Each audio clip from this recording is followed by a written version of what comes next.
आपल्याला माहीत झाली जी जेजुरीतील घटना की रासायनिक गुलाल किंवा भंडारा पेट घेऊ शकतो का?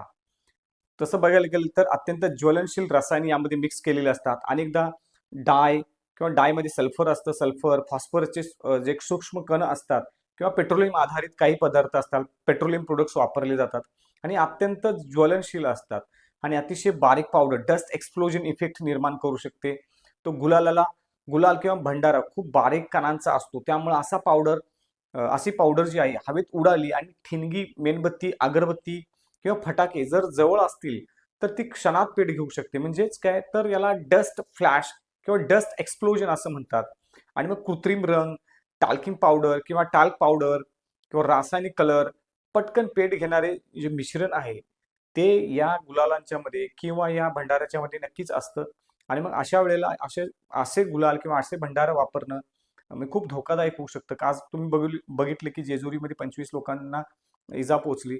तर साधारणपणे नैसर्गिक हळद, फुलांची पूड, तांदूळ, मक्याचे पीठ हे पदार्थ ज्वलनशील नसतात. अशा वस्तूंच्या पासून जर बनवलेली हे जे भंडारे किंवा गुलाल आहेत, तर हे जर वापरले तर लोकांचे कपडे पेट घेण्याची शक्यता नसेल किंवा इतर दाढी, भुवया, फुफ्फुसांचं नुकसान यासारखं होणार नाही किंवा गर्दीत चेंगराचेंगरी पण होऊ शकते यामुळं.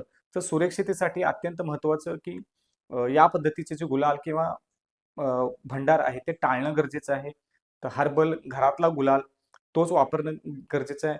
कारण लहान मुलं सुद्धा असतात. लहान मुलांची विशेष काळजी घेणे गरजेचे आहे. कोरड्या ठिकाणी मोठ्या प्रमाणात गुलाल कधी खरं तर साठवायचा नसतो. आग लागण्याची शक्यता खूप जास्त असते. तो ओव्हरऑल आता या निमित्तानं हा विषय घेण्याचं कारण काय? तर एक घडलेली घटना भविष्यात कदाचित याच्यापेक्षा मोठ्या घटना घडू शकतात. त्या दृष्टीनं आपल्याला या आरोग्याची काळजी घेणं आवश्यक आहे. धन्यवाद. नमस्कार. नुकतीच जेजुरीच्या मंदिरामध्ये भंडाऱ्याला आग लागल्याची आपण घटना बघितली असेल. तर अशी भंडारा किंवा गुलाल यांना आग लागू शकते का? कारण ॲक्चुअली आरोग्यासाठी आणि त्याचबरोबर सार्वजनिक सुरक्षेसाठी सुद्धा अत्यंत महत्त्वाचा हा प्रश्न आहे.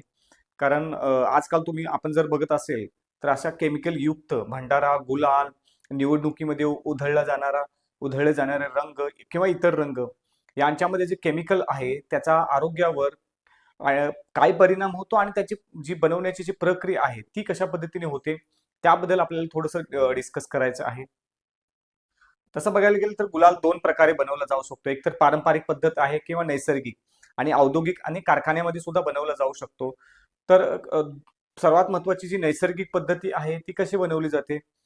आता एक खूप भारतामध्ये किंवा आपल्या देशामध्ये खूप प्राचीन काळापासून या पद्धतीने बनवली जाते. यामध्ये फुलांचा खास करून पळसाची फुले किंवा टेसू जे झेंडूची फुले, गुलाबाची फुले, औषधी वनस्पती, हळद, चंदन, बेस पावडर, तांदूळ, पीठ किंवा तांदळाचं पीठ, मक्याचं पीठ अशी प्रक्रिया करून फुले व पाणी सावलीत वाळत घातली जातात.